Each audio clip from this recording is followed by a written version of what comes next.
Та зима была особенно холодной. Морозы лютовали, заставляя лесных жителей прятаться по норам и дрожать от холода. Только необходимость охотиться выгоняла хищников из убежищ. Снежный барс, который жил вглуби леса, на промысел выходил ежедневно. Его красота, равно как и умение охотиться, были хорошо известны всем обитателям. Это была его территория, здесь все было знакомо. В то утро ничто не нарушало его привычного расписания. Спокойно выйдя из убежища, барс замер, внимательно оглядываясь и прислушиваясь к звукам. Ему некого было бояться, здесь он был вершиной пищевой цепочки. Навредить ему мог разве что человек. Где-то неподалеку находился олень. Это был крупный самец с роскошными рогами. Не замечая приближения хищника, он спокойно выискивал около стволов островки мха. Огромный кот замер, припав к холодному снегу. Когда олень учуял опасность, было уже слишком поздно. Один бросок смертоносного охотника, и он уже на спине жертвы. Олень стал очередной добычей старого матерого барса. Но неожиданно ему послышался странный звук, то ли скулёж, то ли плач. От него веяло тоской и болью, а еще примешивалось отчаяние и страх. Барса привлек этот странный звук, объяснить который ему не удавалось. Он решил проверить, на всякий случай громко мяукнув, предупреждая возможные посягательства на свою добычу, а затем направился на звук плача. Даже его, страшного и беспощадного, расстроило увиденное на соседней поляне. Посередине лежало тело молодой волчицы. В том, что она уже не дышит, сомнений не было, значит, трагедия произошла не сейчас. Борьбой произошедшее назвать было сложно, это была бойня. Нападающих было много, среди них были собаки. Барс учуял запах своих врагов издалека. Это удивило и озадачило его. Никогда раньше люди не заходили так далеко в лес. Да и убийство больше напоминало загон с травлей собак. Значит, люди просто развлекались. Кот презрительно отвернулся и собрался уходить, ему было не понять людей.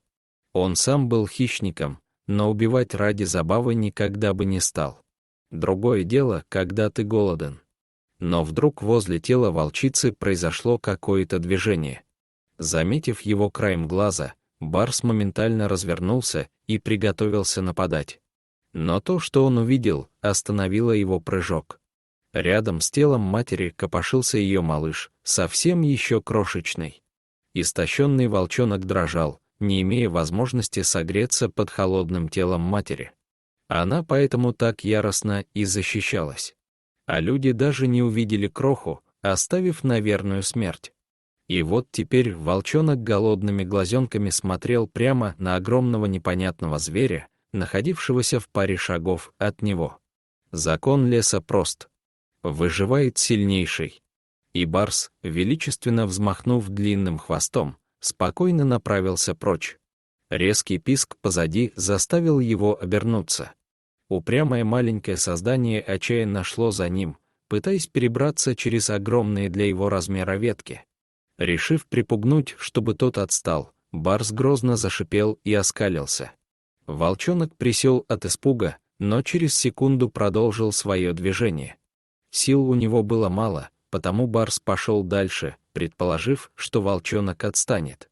Отыскав оторванную оленью ногу, хищник вернулся в свое логово, но как только приступил к трапезе, он замер. У входа дрожал тот самый волчонок, неизвестно как добравшийся за ним следом. Заходить он не спешил, просто тихонечко поскуливал, глядя на белого монстра. У своего логова барс не охотился, да и угрозы от крохи можно было не ждать. Ухватив его за загривок, барс втащил непрошеного гостя и опустил его перед мясом. Волчонок был слишком мал, чтобы отрывать от такого большого куска, пришлось откусывать ему небольшие кусочки мякоти. С легкостью насытившись, детеныш свалился прямо на месте. Но он никак не мог согреться, шерсть замерзла и торчала, как иголки. Не понимая, зачем ему такое наказание, барс подгреб под себя дрожащий комок и принялся вылизывать найденыша. Во сне, ворочаясь и толкаясь, барс слышал стук его сердца и приятное тепло, и сам не заметил, как уснул крепко и надолго. Остатка мяса хватало еще на пару дней, и утром кот на охоту не пошел. Нет потребности в еде, а значит, нет необходимости убивать. Животные законы просты и гораздо гуманнее человеческих. Так волчонок обрел семью, выгонять его смысла не было, все равно вернется. Барс принял щенка, стараясь не думать о том, что будет, когда тот вырастет. Эта порода волков была ему слишком хорошо знакома. Северные виды отличались огромными размерами, силой и неконтролируемой яростью. С этим видом у барса была негласная договоренность, обе стороны соблюдали нейтралитет, обходя соперника стороной. Им нечего было делить, еды хватало. Зима хоть и длинная, но вскоре закончилась, благодаря снежному коту. Подрастающий волк никогда больше не знал, что такое голод и страх. Им было уютно и комфортно рядом. Повинуясь неведомому чувству, кот учил приемыша своим повадкам в охоте, хотя инстинкты волка позволяли ему и без этого становиться все проворнее и удачливее каждую тренировку. Теперь эта пара часто появлялась в лесу вместе, охотясь или прогуливаясь. Барс позволял приемному сыну играть со своим хвостом и уже не сердился, когда тот пытался его укусить. Щенок давно стал матерым волком, но признавал главенство барса и слушал его. Он часто уходил по своим делам, но всегда возвращался. В его понятии барс был его стаей, а стаю не бросают. Кот старел, охотиться становилось сложнее, и в один из дней, когда первый снег укрыл покрывалом лес, ему пришлось уйти дальше обычного. Тогда он и услышал звуки людей, которые выслеживали и загоняли его. Охотничьи псы взяли след, и огромному коту пришлось спасаться бегством. А позади раздавались звуки выстрелов. И вдруг он почувствовал, как пуля обожгла кожу, задние лапы прошли на вылет. На белом снегу за ним потянулась ярко-красная дорожка. Кот физически ощущал, как вместе с красными каплями утекает его жизнь. Слабеющие лапы плохо слушались, глаза затуманило, и кот упал на снег. В угасающем сознании барс еще услышал, как среди голосов прорвался жуткий рев волка, и он увидел очертания его огромной фигуры. Страшная ярость придавала ему сил. Охотничьи собаки, пытавшиеся приблизиться к барсу, разлетались от ударов мощных лап, зубы рвали плоть, а скал наводил ужас. Охотники не стреляли, боясь попасть в своих же животных. Шкура барса людей больше не интересовала, потому что она была в крови и в отверстиях от пуль. Охотники отозвали выживших собак и ушли прочь. Возле кота остался лишь огромный волк. Осторожно, как когда-то его за загривок, потянул он барса в логово. Волк старался идти медленно и аккуратно, но все равно замерзшие ветки царапали кожу его кота, оставляя полосы по дороге. Барс окончательно потерял сознание, а когда очнулся, понял, что прошло много времени.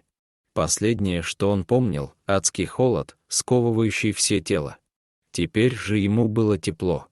Открыв глаза, барс увидел своего волчонка, плотно прижавшегося к нему. Вот от чего было так тепло. Рану найденыш вылезал, и она уже не кровоточила. При первом его шевелении волк вскочил и принялся скулить. Он все еще считал барса старшим по званию и радовался его возвращению. В углу логова было заготовлено свежее мясо. Его приемный сын отплатил той же монетой.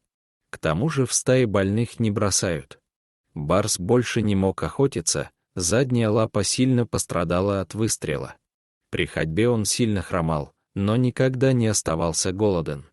О нем было кому позаботиться. И еще долгое время странная парочка вызывала недоумение у обитателей леса. Хотя скоро все привыкли считать барса легкой добычей, никому в голову не приходила мысль напасть на него, с такой охрана себе дороже будет. Старый барс мог собой гордиться, он вырастил настоящего воина и охотника. Он понимал, что его доброта стала этому причиной. Закон леса. Нет голода, нет смерти. А звери не люди, они законов не нарушают. Дорогие зрители, если вам понравилось это видео, то ставьте лайк и подписывайтесь на наш канал. До свидания.